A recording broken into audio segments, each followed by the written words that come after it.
Welcome to the Digital Brand Builder Podcast, where we bring you the best growth strategies from the world's experts to help build your business fast. And now, here's your host, Mark Fidelman. Hello, everyone. Welcome to the Digital Brand Builder Podcast, where we interview experts on a single subject. And today, we have Chris Dickey from Visably, and he's going to talk about how you can bring more visibility to your brand, especially on search engines. So, Chris, I want to welcome you to the show, and please give us a little bit of background on yourself and where you come from. Thanks, Mark. I've been in marketing professional for the last 17 years. I've been in-house. I've worked with startups. I've worked with national companies. I've worked as a marketing director. I've worked in publishing. For the last 13 years, I've worked in primarily PR agencies, which is kind of an interesting place to come from when you're talking about search. You don't see that often. But more recently, the last 10 years, I've actually operated my own agency. It's called Purple Orange Brand Communications. And then several years ago, while we were at Purple Orange, we started kind of exploring some of the intersection between PR and search. And that gave way to a new idea that I call Visably. And Visably is a brand new software solution that people can check out and will help identify how well your brand is doing for any given keyword search. Okay, wonderful. So why don't we talk about why search engine visibility is so important today? Yeah, absolutely. So, if you think about it from a marketing perspective, there's a lot of marketers are kind of stuck with the conundrum. How do we get in front of more people? How do we, that top of funnel marketing, how do people even know that we exist as an option for the thing that they need? Historically, PR, advertising, those have kind of been the primary vehicles for that. But increasingly, if you think about our own behavior when it comes to product discovery, how we learn about new stuff, it all happens through search, all happens through search engines. There's around 70,000 searches every single second, Mark. It's pretty incredible. And every single one of those searches, you can assume is a question, and people are finding an answer to that search somewhere in the first 5 organic links on a page. Perhaps further down, but looking statistically speaking, it's about over 70% of all the clicks on a 4 keyword will land within the first 5 organic links, which makes it a really competitive piece of real estate. Yeah. And, besides the obvious, which is revenue, is there any other benefits to being on the first couple of pages of a Google search result? I think the most important thing that we're interested in, and it's something that all of our clients at Purple Orange are interested in, is just getting on people's just getting on people's radar. And that sense of, hey, we exist and we offer a solution for the thing that you need, is what we call, top of funnel marketing. It's a really, really tough thing. I think once people are in the proverbial funnel, you can kind of get them to come back to your website through emails or retargeting or whatever it might be. But search offers this incredibly unique platform where people who are looking for your thing type in a question to Google, and you can get right in front of them. And you also know, as a marketer, how many people every single month are searching for that term, what's their average click-through rate, all these different things like that. So getting more intelligence on how to build brand visibility at the top of search is a really, really important subject. I mean, I'm sure that if you look at the revenue of companies that are on the first page versus the 30th, it's a huge discrepancy. And I can't emphasize enough how important it is to strive, whether it's long tail keywords or, the shorter keywords to get to page 1 or 2. Yeah. And I can just give you a little anecdote from my experience in PR. The most valuable PR hits that we've ever landed for clients are the PR hits that ended up bubbling up to the top of search for a really popular keyword. And that stuff, that's kind of essentially how we ended up pivoting as an agency several years ago, is recognizing, we were winning major PR wins across the board. We've actually, working with you too in the past as a writer at Forbes. But aside from all that, we recognized that if an article didn't live beyond the flicker of the moment that it was published, it had really limited value for our clients. And given the digital noise that there is out there and how competitive the digital landscape is for attention, search really provides, SEO and search really provides the primary vehicle for anything being sticky when people are looking for something over time. So sometimes it's not who you would expect ends up getting rewarded with the top of search, but those, when you kind of look back at all the stats and all the and how things are performing, time and time again, at least from our perspective, those PR hits were by far the most productive for our clients. And so what's changed from even 5 years ago or 3 years ago in terms of SEO? What are the big changes that have occurred if someone from 3 years ago did an SEO exercise until now? I think that, yeah. So the biggest thing that I've identified is this idea that search engines are no longer just doing straight up keyword matching. It used to be that you went out and you did all the right things with your website and you got a bunch of backlinks from high quality websites, and then you just played the SEO game and you did the keywords, and search engines would kind of recognize that you're an authoritative site and they'd elevate you. It's not that simple anymore. What search engines are trying to do now is determine the intent of the person who is submitting the query. And what I mean by that is that people look, or the search engine tries to determine, say I'm looking for a pair of running shoes. And that's your keyword. Say it's running shoes. And the search engine has to make a determination. Is somebody trying to buy a pair of running shoes, or are they trying to learn about a pair of running shoes? Yeah. Or is there something else going on? And so what SEOs call that is like the idea of transactional intent versus informational intent. And so, if you're not focused on the intent of a search engine result, you really need to pivot your strategy around the understanding of how a search engine is elevating certain content depending on how it interprets the intent of a keyword. Okay. And are you able to influence that as a potential company that's trying to become more SEO friendly? Is that? No, you can't influence Google. Google does what it will do, but you can respond to it, right? And you can collect better intelligence so you can understand which of your keywords are transactional and which of your keywords are informational. And that's something that we recognize as a PR agency. It's like, okay, we have a tremendous opportunity to win top of page visibility or recommendations for our clients. But we only have opportunity if that keyword is informational in intent.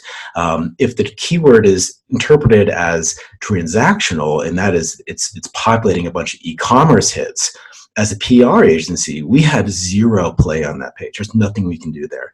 But if the search engine is interpreting the intent of the keyword as informational, it's all PR. And so being able to kind of bucket your keywords as transactional or informational, and then kind of what you want to do is you want to share those various lists with your different teams. It becomes a very multi-channel approach to search. And there's SEO. Traditional SEO is typically defined as how do you improve the ranking of your own website in search. But I think what marketers should recognize and should embrace is the idea that it doesn't matter how somebody finds your brand, so long as they find you. And there's so many potential touch points on the first page of search. And as I mentioned at the beginning of this conversation, a lot of those touch points they're are all competing for the same real estate and the same clicks. So it makes sense as a digital marketer to pursue all the potential touch points, all the potential places where a customer may discover your product or service, and then saturate it, right? Stack the deck in your favor. Now, you had said if it's informational, you could influence it, and that's all PR. Now, I mean, isn't it more than just public relations in terms of how you can influence it? Can't you just do your own blog posts or videos or other types? You can, yeah, and that would be, honestly, that's the gold standard, is if you can get your own content to show up at the top of search. I think the problem that we see quite often as an agency is that a lot of our clients simply, in most brands, in fact, do not have the domain authority to burst onto that top tier of search results. They're literally displacing companies like the New York Times or something, right. and to do, and recognizing that click behavior is so narrowly focused at the very top of the page. It really doesn't behoove you to spend a whole lot of money to get onto page 2 or even at the bottom of page 1. It does, if you can get to the top of page 1, fantastic, great. You're in the top 1% or more. But for the rest of that 99.9%, it's worth looking at a multi-channel approach about how you reach your customer. Why not just forego a PR budget or a content production budget and just pay to be on page 1? You can, absolutely. Super expensive. It can be. More expensive than PR and creating content? Yeah, for sure. 100%. Our clients are spending upwards of, I don't know, anywhere from $10,000 to $100,000 a month in a pay-per-click, and it's still not giving them the coverage that they want. And so you stop paying, it goes away. Yeah, exactly. And the fact is, there's always somebody, kind of nipping at your heels because the whole thing's a bidding process. And so the second that you drop how much you're willing to pay, someone else comes up and kind of scoops that up and says, "Oh, well, we'll outbid our competition for that." Right. But then you got to worry about Google changing their algorithms again, which we'll get into in just a second. Yeah, I don't think it's as simple as saying, do I want to do an ad play or do I want to optimize organically? It's really figuring out what's the right balance for your company there, and that's, I think, a really critical piece for marketers is I think something that doesn't happen enough, especially with search engines marketing, is that you're getting all your teams together in one place, putting forward a unified strategy to say, okay, these are the keywords we're going to optimize for organically. Here, PR, here's your marching orders. E-commerce, here's your marching orders. SEM, we need you guys to bid on these keywords to create visibility and these other kind of SERP results where we can't otherwise get organic penetration. That kind of coordination, I think, is pretty rare, but for companies that do it well, it's incredibly effective. Okay. And how important is link building still? Oh, it's super important. Not all links are created equal. I think most of your audience will know that. It's important to say, though, that there are two critical types of links. There's regular links, which are known as followed links or follow links, and then there's the no follow stuff. And the no follow stuff just means that you are not getting any recognition from the search engine for that link. And knowing that they exist and knowing how to avoid them, or just really not necessarily avoid them, but knowing how to kind of spend your efforts more wisely. So if you're going to go through this rabbit hole of trying to get some backlinks, that you actually get credit for them, that's pretty important. Okay. Now let's get into the how. So we've talked about the importance. We talked about a few changes in SEO. Now, when somebody works with you or your soon-to-be released tool called Visably, what is it that they need to do? Walk us through that in order to increase their search engine visibility. Yeah, totally. So the very first thing you need to do is get your keywords organized. Identify what keywords are relevant to your customers. What are they using to find your product and service online, and assume they don't know you exist. Focus on non-branded keywords. Look at search volumes. Look at click-through rates. You can look at at how competitive they are, but for this particular strategy, it's kind of nice to go after the toughest keywords, because you can use these other channels to build these brand visibility strategies or brand dominance across those keywords as well. So first, get your keywords organized.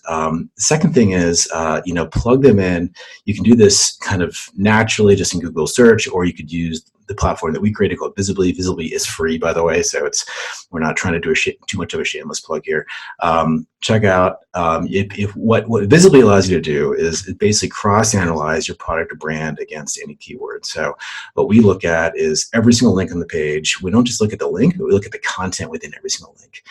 So we look at all the page content as well and figure out, like, what would somebody see if they click through on this link? Does it talk about your brand, yes or no? And then we take it a step further and we segment it for you. So we tell you right away, is this an e-commerce site? Is this a PR? Is this an earned media hit? Is this a brand owned site?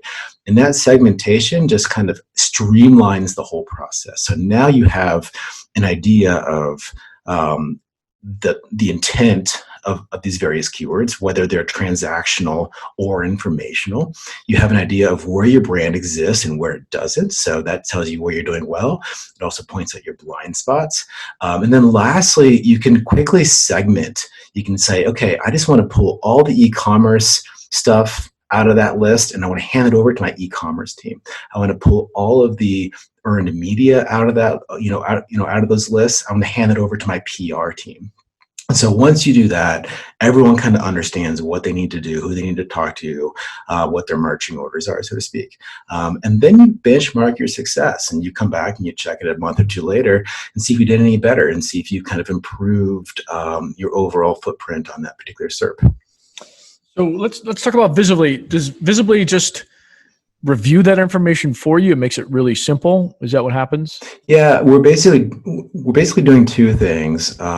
We're listening. We're a listening platform, so we identify where your brand is showing up across all different channels, not just your own website, but say like someone did a review on your product and it ends up on the third, organic search result. Well, we can tell you about that.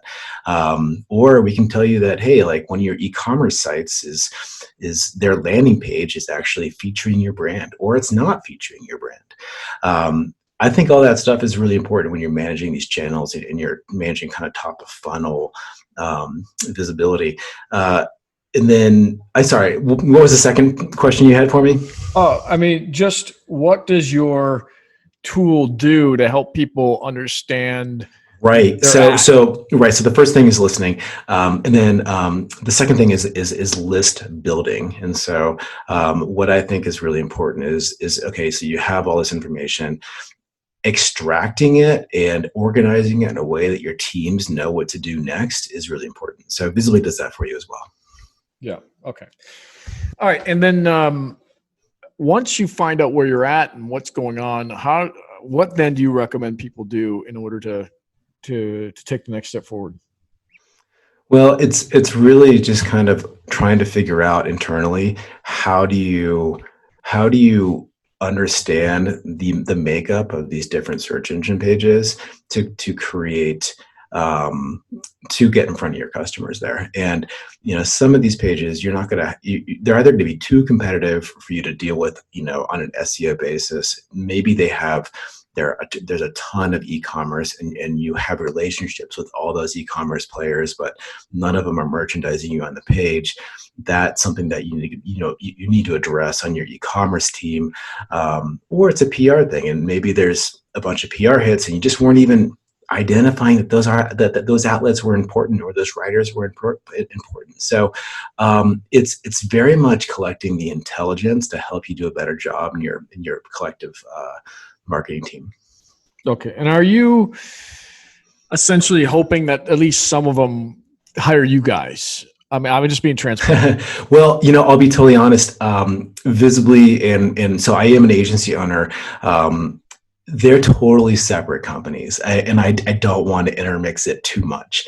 I think that I have a lot of credibility coming from the agency side and working kind of in the trenches, if you will, with clients and actually doing this work on behalf of our clients. And we've done this work for years for clients. And Visably was a realization for us of how meaningful the work was. We would be able to kind of start off with a really valuable keyword phrase, say like something like running shoes, and something that we would never be able to actually rank for as a brand, or our client would be able to rank for as a brand. And you kind of tactically go in there and one by one flip all the organic results. So almost anywhere you clicked, you learn about our client's stuff. That became a super powerful strategy for us as an agency in a very tangible way to measure PR for our clients. But it was really tough to scale that strategy, which is why we developed Visably. So Visably is kind of funny. Like if you were to step back and ask the question, where does my brand exist in search? That simple question. There is no single solution that tells you the answers to that question for you. There's great ad tech out there that tells you where your ads are showing up. There's great SEO tech out there that tells you where your own website is showing up. There's great PR listening, but it has nothing to do with search. It just tells you when an article pops online, but it has no idea like if it's actually showing up in a popular search result. So there was nobody doing a full audit of brand footprint or brand presence across any given keyword phrase. And to me, that seemed crazy because I'm like, my God, this is such a productive strategy for our agency. Why is anyone else doing it? So I think there's a ton of different ways you could use Visably, but that's just how we use it as an agency. Yeah. Okay.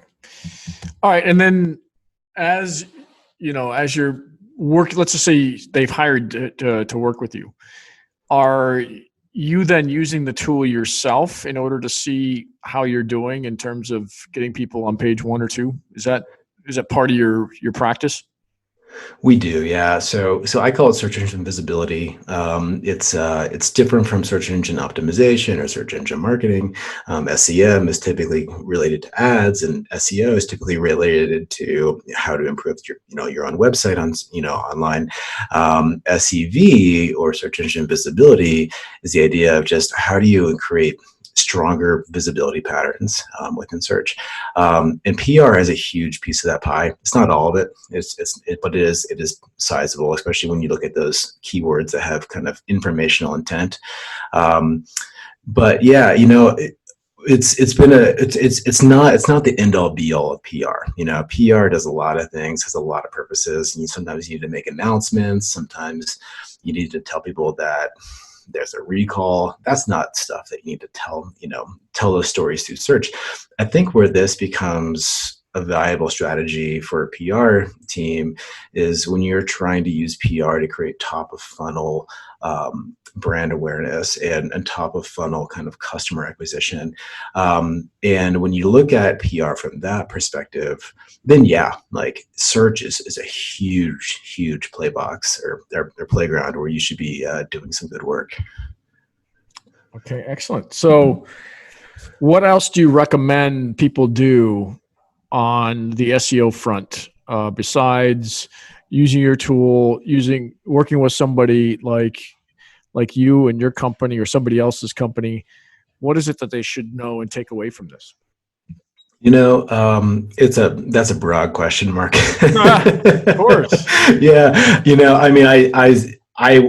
For us, even at Visably, content is huge, and doing original content and doing good content. And that's what you do. I know you do a fantastic job of it. So not only understanding, the keywords and the kind of the trends happening in your space, but then doing just really interesting editorial work that picks up that not only kind of maximizes your opportunity for your own SEO, but also, has that virality kind of aspect to it that people want to share and talk about and engage with. So I'm a huge fan of content. Otherwise, just make sure that you're,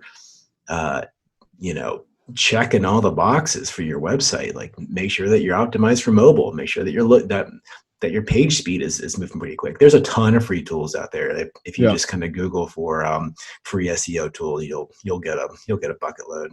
Okay. Yeah, I mean, the mobile thing has become big with, what was it, the Panda release, where if you didn't have a mobile optimized page, you would be penalized. It's kind of wild if you think about it. Google has 90+% of the world's market share when it comes to search, and effectively they put out this rule book that says, hey, unless you conform to the way that we want you to create a website and like present your materials, we're not going to rank you well. Yeah. So they are, in essence, as a single company, rebuilding the entire web, the entire internet in the image that they want to see. Right. For better or worse. Probably worse, but we'll see. We'll see if I'm not going to comment. competitor coming out. Okay, so thank you for all of that strategies and tactics. There's a whole lot more, and I know there is. One of the things I would like the audience to take away is, Chris has got a white paper on the subject called The Ultimate Guide to Search Engine Visibility. And he's also got that search tool that he talked about called Visably, which is free. So you should be going to each of those places. Where would they find them, Chris? Yeah, so Visably is spelled Visably for people who are wondering. And it's just, visably.com. So visibly.com. Okay, wonderful. And then the white paper's on your website? It is. Yep. It'll be easy to find. All right, good. Now, I have two final questions before we wrap things up.